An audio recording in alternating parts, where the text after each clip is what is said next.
Ahojte, Tomi. No, takže teraz robíme jedno zákerné motorové vozidlo. Je to veľmi zákerné. Hneď vám ukážem aké. Peugeot, preto hovorím, že to je zákerné.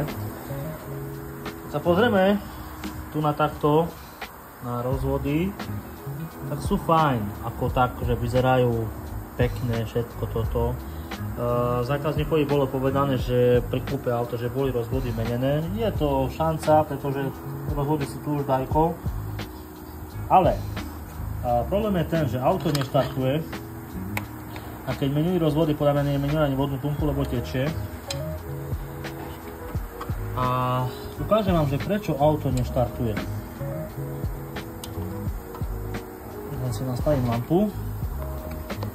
Keď si všimnete ten bordel na kľúkovom ozúbení,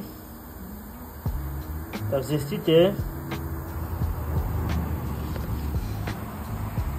taká tomu bordelu na kľúkovom riadeli sa vám posunie remeň o zub, alebo 2 zuby, alebo 1,5 zuba na rozvodoch, a tým pádom už váčkový hriadiel s kľúkovým hriadeľom nemajú súlad.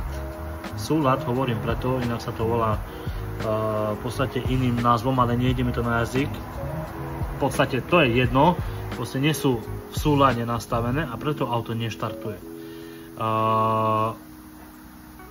To sa dosť častokrát stáva aj pri výmene rozvodov, hlavne pri Volkswagen Group, že niektorí mechanici proste, jak to nahodia hore a naštartujú motor a proste je to fajn, hej, super, výborne, ide zakazí na cestu a zrazu blíka žhavenie a zrazu auto nejde tak, jak má.